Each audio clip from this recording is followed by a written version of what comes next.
오늘 미국 관련 외신 중에서 가장 헤드라인에 떠 있는 게 바로 볼커룰 승인입니다. 이걸 과연 우리 입장에서 어떻게 봐야 되는지 이건 조금 이따 말씀을 드리기로 하고요.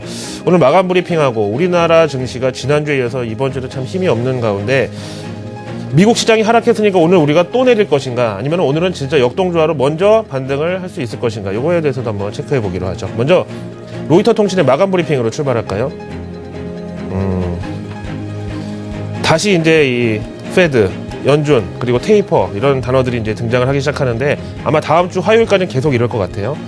일주일 앞으로 다가온 FOMC에서 진짜 이번에 테이퍼가 나올 것이냐, 아니면 이번이 아니라면은 언제 나온다, 내년이든 뭐 3월이든 언제 나올지 이걸 또 언급할 수 있을까, 혹은 힌트라도 얻을 수 있을까, 여기에 따라서 어제 미증시 소폭의 상승분을 오늘 다시 소폭 하락으로 반납하면서 관망세 속 단기 매매가 주류를 이뤘다, 이런 설명입니다. 이제 어제에 이어서 오늘도 미증시 거래량은 평균 대비 좀 부진했고요. 오늘 경제지표는 도매 재고가 큰 폭의 호조를 기록했는데 증시의 뚜렷한 모멘텀이 되지는 못했습니다. 그리고 이제 앞에서 말씀드린 대로 오늘 미국에서는 금융규제안의 이 가장 현실적인 시행령이 담겨있는 볼커룰이 승인됐는데, 로이터 마감 브리핑에서는 볼커룰의 볼자도 지금 찾아볼 수가 없는 상황이죠. 그래서 저도 그냥 어제 뭐 내일 도입될 걸로 이제 앞두고 있는데 월가에서는 의연한 반응이다라고 말씀드렸기 때문에 그냥 무시하고 넘어가려다가, 일단 사안 자체의 이 중량감이라든가 아니면 지금 다른 언론에서 뭐 하도 대단한 것이냐 막 다루고 있는데 가만히 있으면 좀 그래가지고 저도 이걸 한번 짚고 넘어가 보기로 하죠.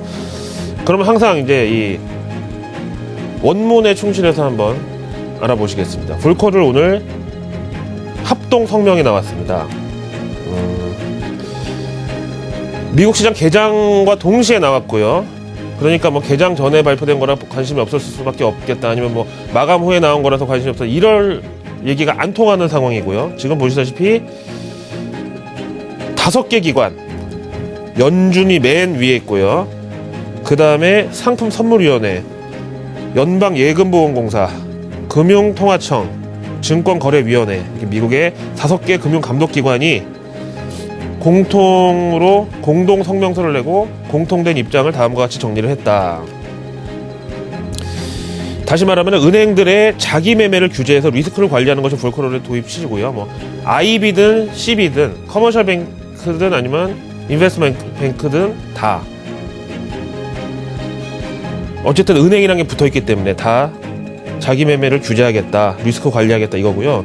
그 다음에 이제 최종 규제 대상으로 결정된 이 부서는 보니까 뭐 풀업, 언더라이팅, 포트폴리오상 리스크 해지, 그 다음에 커버드 펀드, 뭐 다 거의 다죠, 다. 거의 투자은행 업무에 거의 다. 근데 중요한 게 뭐냐면은요, 이게 원래 2014년 4월 1일에 시행 예정이었었는데 다른 데가 아닌 연준이 나서서 2015년 7월 21일로 연기를 시켜놨고요. 그 다음에 이제 트레이딩 규모나 증거금 규정 같은 거를 2016년 12월 31일까지 맞추는 거로. 근데 오바마 대통령 집권 2기, 임기가 2016년 말까지잖아요.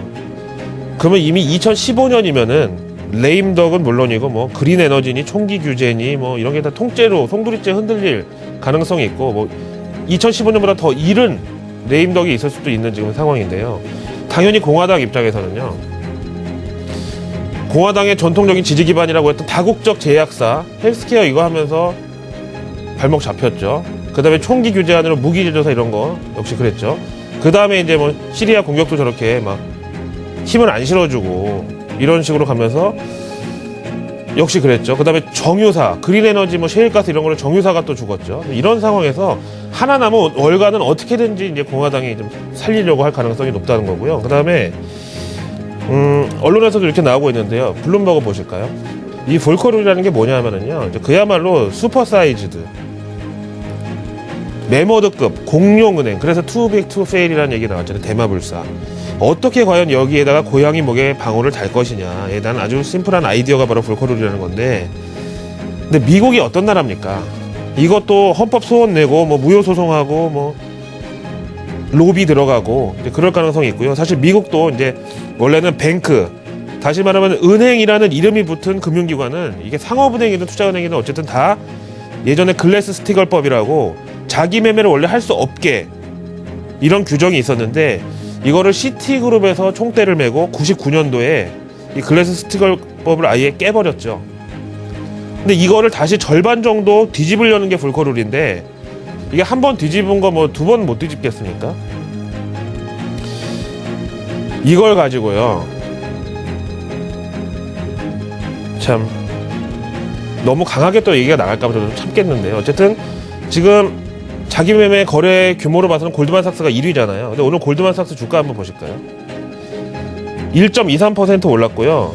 그 다음에 이제 앞에서 보신 이 불커를 이 규정이요. 이제 골드만삭스 주가가 반대로 오히려 내렸어야 되는데 올라갔고, 앞에서 보신 이 볼커를 규정이요. 잠깐 보시면은요. 이게 엠바고가 이제 9시 반에 붙어 있으니까 개장과 동시에 나왔다 그랬잖아요. 근데 보시다시피 개장하자마자 한 3%대 급등을 했어요. 그랬다가 차익 실현 맞고 지금 조금 내려간 게 이제 1.3% 오른 건데요. 근데 골드만삭스 지금 주가 보고 계시는데요. 자기 매매 규모가 제일 큰 골드만삭스의 반응이 이랬다. 그래서 볼커를 오늘 도입 승인 요 뉴스만 가지고 승인된 것만 가지고 앞으로 월가 은행들의 자기 자본 거래가 제한을 받게 됐습니다. 이렇게 말하는 거는 그야말로 내신만도 못한 외신이라고 봐야 되겠죠. 자, 그러면 이제 전반적인 분위기는 어땠는지 KBW 은행업종 지수로 이제 바로 넘어갈 텐데요. 이것도 이제 보시다시피 이제 미리 선조정 받고 막상 이 결과 나오니까 그래 이제 한판 붙어보자. 불확실성 해소다 우리는. 그래서 어제 미증시 숨고르기였지만 KBW 은행업종 지수는 어제 올랐고요. 그 다음에 그 오른 분을 약간 반납하는 정도로 아주 소폭의 보합으로 마감을 했다는 거죠. 일단 지금 현재 시장 반응과 제 시각은 이렇습니다. 이게 뒤집힐 만한 뭔가가 나오면 그때 또 전해드리기로 하고, 일단은 볼커로는 이렇게 정리하고 가겠습니다. 그 다음에 오늘 고용지표, 죄송합니다. 경제지표가 하나 나왔는데, 물론 시장에 큰 영감을 불어넣지 못했지만은 한번 보실까요? 여기에 또 역시 빛과 그림자 양면이 들어있거든요. 조금 지난 데이터긴 합니다. 10월달, 2달 전에 미국 도매 재고 거래인데요. 왜 우리 지난주에 보셨다시피 3분기 GDP 갑자기 급증했는데 거기서 힌트를 얻었던 게 뭐냐면은 연말 쇼핑 시즌을 앞두고 9월, 10월부터 미리 제조업체들이 생산을 늘리면서 재고를 상당히 많이 쌓아놨었다. 이게 이제 GDP를 끌어올린 원인이 됐고, 역시 이번에도 도매 재고 10월 분도 일맥상통하는 게요. 예상치 0.4%를 3배 넘게 뛰어넘은 1.4% 플러스를 기록했습니다. 그 다음에 이제 밑에 그래프 보시면은요. 이 도매라는 게 상당히 묘한 거거든요. 보시다시피 2008년 말에서 2009년 초반에 최고치의 증가를 기록했는데, 이거는 누가 봐도 생산을 늘려서가 아니라 안 팔려서 늘어난 거죠. 안 팔려서. 그럼 이번에 늘어난 거는 팔릴 거라고 예상을 해서 늘린 게 재고라는 거죠. 그러니까 재고가 어떤 때는 부담이 되고 어떨 때는 생산의 원동력이 되고 이런다는 거고요. 뭐 잘 아시겠지만 장사하는 분들은 야, 그 뭐 재고 무서워서 못 하는 거지, 뭐 팔리기만 한다면야 뭐 밤새서 뭐 기계 돌리는 거 못 하겠냐고 하시는데, 이제 그런 차원이죠. 그래서 이제 개인이 상점에 가서 사는 소매 거래 말고요. 기업 간, 그러니까 뭐 도매상에서 상점에 뿌린다는 이런 도매 거래 매출 현황을 보시면은 연말 쇼핑 시즌하고 직접 연관은 사실 좀 떨어지죠. 자동차 경우는 4.5% 줄었고요. 그 다음에 이제 연말 쇼핑 시즌에 제일 어떻게 보면 흔한 아이템에서 대표적인 아이템, 의류는 12.7% 늘어났고요. 그 다음에 추수감사절 저녁에 이제 칠면조 뜯으면서 와인 한잔 할 수도 있죠. 주류 9.9% 이렇게 늘어났다는 건데요. 근데 뭐든지 과유불급이라고, 이렇게 쌓아놓은 재고가 만약에 연말에 다 소진이 안 되고 안 팔리면 이게 어떻게 되느냐. 당장 이제 내년 1월달 제조업 지표나 GDP에 디스카운트 요인이 될, 오히려 GDP를 부풀려놨고 제조업 지수를 상향시켜놨던 이 재고 증가가 위스크로 돌변할 소지가 있다. 그래서 조금 좀 과도하게 쌓여있지 않나라는 좀 생각을 합니다. 자, 지난 금요일 고용지표 서프라이즈 수준으로 나오면서 미증시도 이제 2%대 급등을 하다 보니까 이걸 또 이제 얘기하기 좋아하는 사람들은 이제 미국 증시는 양적 완화 중독성에서 벗어나서 펀더멘탈에 집중하게 됐다라고 했지만 결국 주말 지나고 나오니까 그런 거 다 사라져 버렸고요. 다시 이제 테이퍼에 집착하는 이런 이제 투심이 계속 이어지고 있죠. 그래서 고용 서프라이즈는 증발하고 테이퍼 우려만 남았네. 여기에 대해서 이제 이 전문가 인터뷰 2개 하고요. TD 아메리트레이드 증권 리포트하고 이렇게 3개를 한번 이어서 보시죠. 먼저 테이퍼 시나리오 3가지. 이거 참 지난 8월달 9월 초에 많이 봤었죠. 그때 9월 FOMC에서 테이퍼링 나온다고 막 저를 포함해서 모든 사람이 다 예상하고 있다가 이제 틀렸잖아요. 근데 이제 요런 게 다시 나오기 시작하는데 FOMC가 일주일 남은 현재 시점에서 봤을 때 바로 다음 주에 테이퍼가 나온다고 보기에는 좀 설익은 감이 크다. 일단 오늘 그러니까 가장 최근 월가의 컨센서스는 12월은 좀 무리고 1월일 것 같다는 거죠. 자, 어떻게 되냐면은 가장 이제 이 안정적인 테이퍼 시나리오가 150억 달러를 줄인다. 그래서 850억 달러를 700억 달러로 만든다. 국채를 좀 더 줄이고 모기지 담보보 증권은 50억 달러만 줄인다. 그 다음에 이제 그렇지 않으면 100억 달러. 그 다음에 또 그렇지 않으면 200억 달러로 아예 그냥 화끈하게 테이퍼를 한다. 근데 어제 세인트루이스 연준 총재 제임스 블라드 연설에서 제가 보고서 아차 하고 깨달은 게요.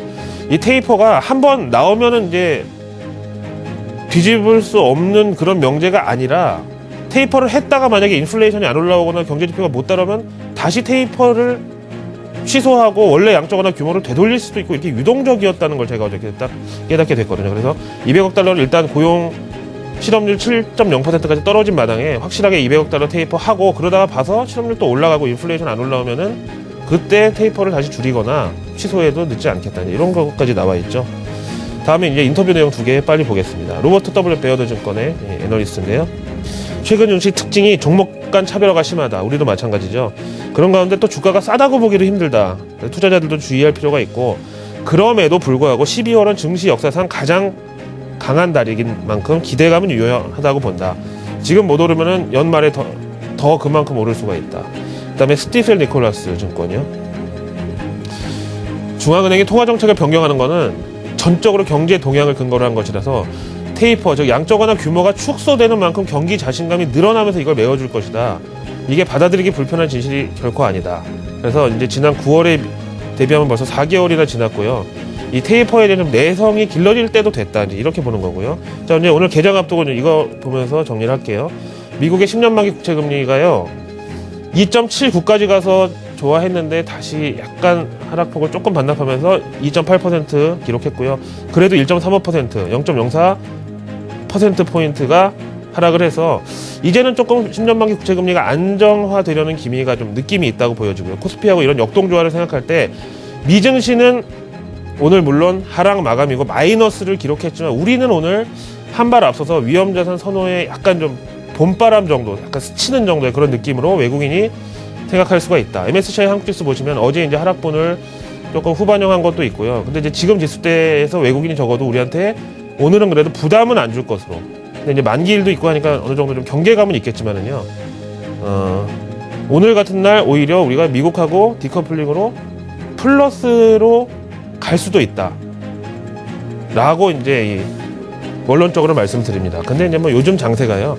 거의 뭐 전국 롱숏 자랑 대회가 매일매일 열리지 않습니까? 장중 변동성은 조심하셔야 되겠지만 외국인들의 투심은 저는 이렇게 조금 희망적으로 말씀을 드리고 오늘 물러갑니다. 수요일 아침에